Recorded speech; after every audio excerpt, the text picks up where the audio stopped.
Welcome Trinidad and Tobago to our News 4 report, a product of the Government Information Services Limited. I'm Nicola Barreto. Let's take a look at the headlines.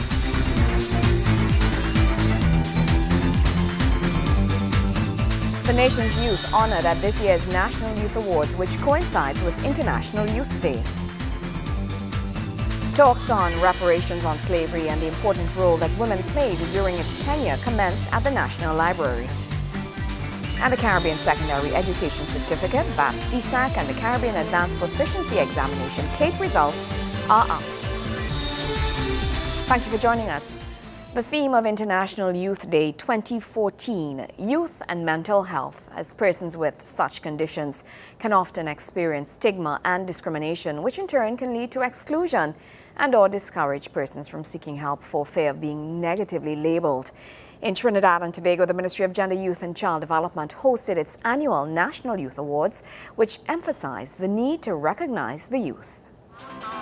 The National Youth Awards 2014 was held at Queen's Hall before a packed audience of the nation's finest. The awards function, under the theme Stand Up and Step Out, coincided with International Youth Day and was seen as a way of paying homage to the outstanding youths across the country in various categories. This year, over 100 youths and youth allies were nominated, and the Honourable Minister of Gender, Youth and Child Development expressed what he saw as the takeaway from the event. Well, they are really unsung heroes, because clearly when you see things in the public domain now about young people, it is either some being incarcerated or some, the victim of some kind of robbery, or they themselves may have robbed someone. But here you have a lot of talented youths. You have youths who are making a contribution to the society, youths who are patriotic, youths who have made sacrifices, but that is not good news. And this is the thing that we as a ministry are trying to promote and to showcase. Because see, they are ambassadors of hope, right? As opposed to the things that we see on the papers that really, demotivate everybody. News 4 spoke to a few of the award winners to get some feedback on the recognition of their achievements. So tell me, what does this award mean to you? Well, it's really nice to see the country giving back and paying recognition to young people who have decided to give themselves back to the cause. And it's just an inspiration for all the other young people under me to get into business and to giving other young people opportunities. Well, it's a great acknowledgement. There's a lot of young people out here that does a lot of great things in different fields. And I saw many other people in groups. I thought that, any one of us could have been in a category that, we shared, because it helps. All of us are volunteers at the end of the day, whether we're in environment, whether we're in sports or community activism, we're all volunteers, and we need to just show up more of young people who do so much, give so much of themselves, and highlight some of the positive news. Well, words can't really explain how I'm feeling right now, but I know it will help along the line in my business and anything I do in the future. The Honourable Minister expressed his pleasure in the success of this year's National Youth Awards. I am really satisfied. If you want to say, I'm boasting with satisfaction, and I want to compliment the organising committee, headed by our communication manager, Miss Ali, and even past recipients, ambassadors as we call them. I think they really work extremely hard to bring the show up to the standard it is. Based on the past experience that they would have had, they were able to use that as a framework for success for this particular show. And I was really impressed too with the last item that they had on the show, Our Generation. I think that was really fantastic. The National Youth Awards undoubtedly attracts some of the country's top youths in various spheres. Now, I myself was nominated in the category of leadership, and unfortunately I didn't cup the award. However, it was a pleasure being a part of the process and rubbing shoulders with some of the country's most outstanding youths. So no matter where you are across the country, continue to do good, and who knows, one day your efforts just might be recognized. Nikolai Edwards, News 4. Well done, Nikolai. In other news, discussions on reparations for slavery in the Caribbean have commenced with focus on the role women held in the fight for freedom. In a special lecture series, Dr. Vereen Shepherd, co-chair of the CARICOM Regional Commission for Reparation, explores the strong will of these women and the call for greater recognition of their contributions during this period. Coming out of the decision for CARICOM countries to pursue compensations for slavery is the establishment of a National Committee on Reparations here in Trinidad and Tobago. As a result, the committee was handed their instruments of appointment on Tuesday, who will act as representatives for the Regional Commission on Reparations. However, the role women played during the period of slavery here in Trinidad and Tobago and how they will also be entitled to part of the reparation process became part of the discussion on moving forward as a region. Dr. Vereen Shepherd, historian and chair of the Jamaican National Committee, as well as co-chair of the CARICOM Regional Commission for Reparations, shared her thoughts in a lecture hosted by the National Action Cultural Committee titled Caribbean Slavery, Women and Reparations. Illustrating the role women played in the resistance movement against slavery, Dr. Shepherd highlights the lack of studies done on their contributions and public knowledge on their roles. But how widely known are the names of our women, enslaved and sometimes free, who were right there beside our brothers, whose narratives may not all be known, but whose names we can call and who are recognized as quintessential rebel women who embodied the spirit of Black women's resistance to systems of domination. What is clear from all of this research is that women and girls may not have always been in the vanguard of armed revolts, though of course they did take up weapons, but many opted for more day-to-day strategies of resistance. But such strategies ultimately so undermine the efficiency of the economic aspects of the slave regimes that they played a key role in the abolition of enslavement. In any case, as Professor Hilary Beckles asks in his path-breaking book, Centering Woman, and I quote, "What is the political significance of an argument which says that physical combat in war should be privileged above broad-based ideological preparation?" Apart from making known their contributions, she called for these women to be recognized as national heroines. Citing some of the few notable names of female fighters across the region, Dr. Shepherd gave an idea of some of the tactics they used to survive and overcome in the battle against slavery. Women had to rebel through poisoning, armed struggle, day-to-day acts of non-cooperation, and marinage, whether by land or through maritime marinage. We all know of Nanny of the Jamaican Maroons, but there were many others, including those of Haiti, including Betta Douglas of St. Kitts Nevis, Abe Keene of Trinidad and Tobago, who my friend Brother Ome told me about. I think he's a family member of his as he traced it back. And a leader of Suriname, who before she fled, wove rice into her hair so she would have a source of food in the bush, and weapons of war under her breasts so she would have means of self-defense when needed. As Harriet Jacobs said, "My master had power and law on his side. I had a determined will. There is might in each." So far, the CARICOM committee has listed a 10-point plan proposed in seeking slavery reparations. While financial compensation will be sought, the 10 points speaks of debt cancellation. And while history teaches us that monies were paid in 1834 by the colonial ruler states such as England, France, and Spain, it also shows that these were given to estate owners rather than slaves. The other 9 points embodies the recognition of the impact slavery has had on our people as a region. 1, full formal apology, not a useless statement of regret. 2, repatriation and resettlement for those who desire that. 3, an indigenous peoples development program because of the genocidal policy towards indigenous peoples. 4, the establishment of cultural institutions. 5, addressing the public health crisis.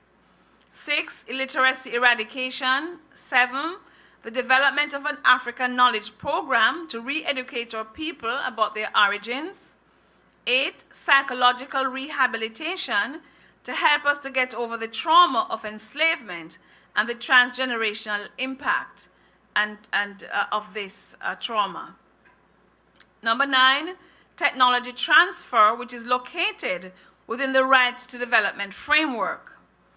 The particular right to development focus of CARICOM is not only captured in the works of Caribbean scholars, but also in the artistic expressions of our artists. The CARICOM's move to seek reparation comes during a declaration made by the United Nations that this decade be designated as the International Decade of the Recognition of People of African Descent. Kimberam Kalawan, News 4. News 4 continues right after the break. Stay with us.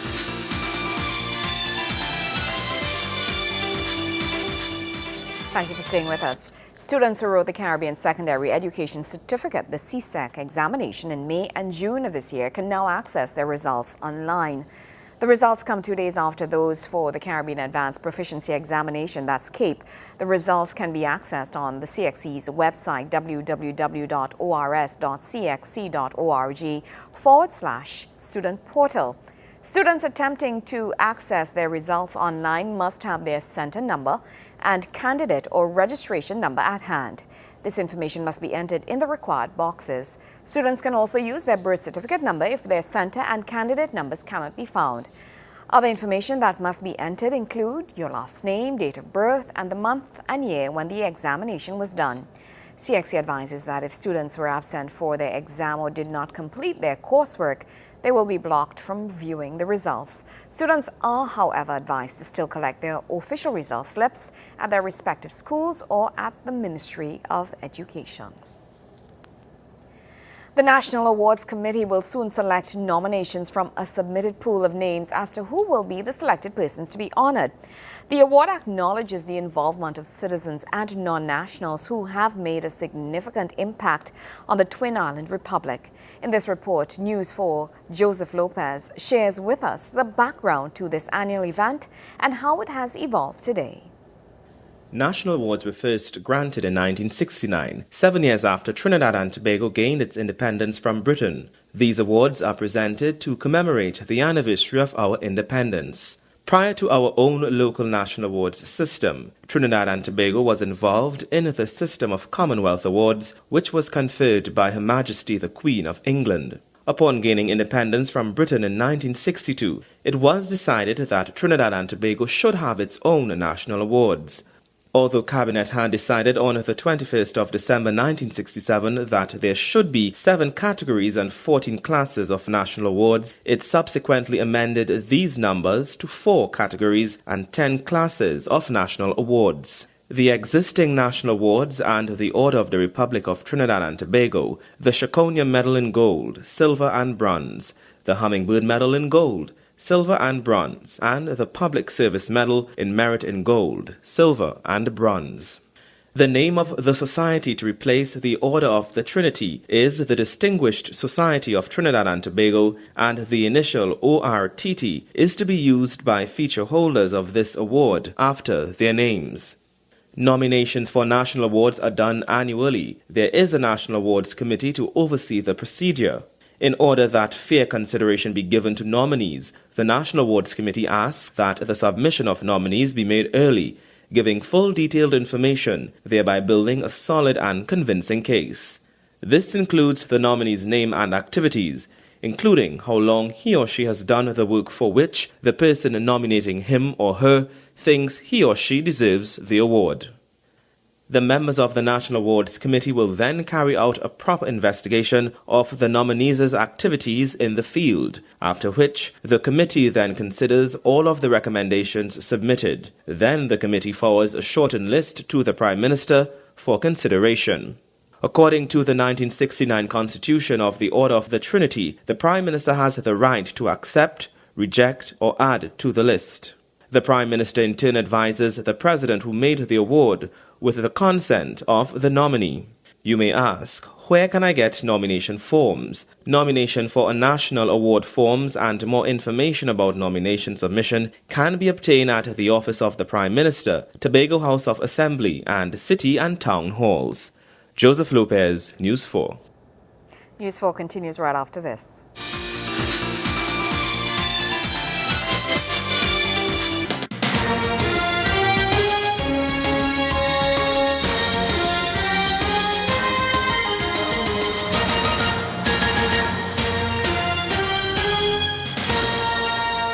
Trinidad and Tobago Football Association plans to begin work on a new national training center as a measure of developing football in this country.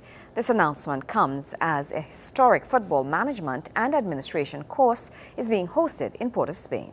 40 persons involved in local football at various levels will partake in an intense 4-day training course in football management and administration. The course is being put on by the Trinidad and Tobago Football Association, or TTFA, in collaboration with FIFA at the Hazley Crawford Stadium. FIFA instructor on this course and former General Secretary of the Barbados Football Association, Patrick Beckles, says the course is historic, as this is the first time the instructor hails from the CONCACAF region. He adds the course will see the participants sharing ideas and learning, which will benefit the entire footballing world. One of the keys of football development is the transfer and sharing of knowledge. And over the next 4 days, we're going to look at what we exchange, because I don't have all the information and knowledge. I'm here to share. Sharing implies that I'm going to give you some things, and it is just as important that I be able to take some things away. From the other courses I have done, I'm going to be sharing with you some of the ideas which were generated. And some of the ideas which you generate here will also benefit someone in another country. Sheldon Phillips, General Secretary of the TTFA, says the course is part of the TTFA's strategic plan for development of football in the country, which also includes the construction of a national training center. This course and other courses that will follow are part of President Timke's vision to provide development programs offered through FIFA and CONCACAF in order to restore and strengthen the 4 pillars of football in Trinidad and Tobago: players, coaches, referees, and administrators. Our plan is to offer at least one course to TTFA members on a quarterly basis. And through the General Secretariat's office and under the leadership of the President, every possible resource provided by FIFA and CONCACAF to strengthen our football will be zealously pursued. We will also be breaking ground on a new national training center made possible through another FIFA and TTFA partnership. This initiative is pivotal for the development of our national team programs, and we look forward to the center being utilized as a gathering point for practitioners representing the 4 pillars of football to push this country further than it has ever gone before. Mr. Phillips explains that the courses can bring countless rewards. Through these courses, a new generation of football practitioners will be given the opportunity to develop their skills, gain access to modern methodologies and best practices, and forge new relationships that will yield a positive return for TNT football locally, nationally, and even internationally. He urges the participants to take the information learned back to their clubs and use it to build football at a grassroots level. One of the participants, Adisha Beckway of the Trinidad and Tobago Beach Soccer Federation, says the information learned in the course will be invaluable to the promotion of beach soccer in Trinidad and Tobago. Definitely to learn, to get some new perspective on administration and to help push the Beach Soccer Association of Trinidad and Tobago more in line with the international partners and more in line with beach soccer worldwide. Beckway says the course will be used as a stepping stone to build on the relationships being developed with coaches and administrators and increase the popularity and structure of the sport in Trinidad and Tobago. He adds that there are also plans to examine the possibility of developing a sustainable beach football league in Trinidad and Tobago. Gregory McBurney, News 4 Sports. News 4 continues after this.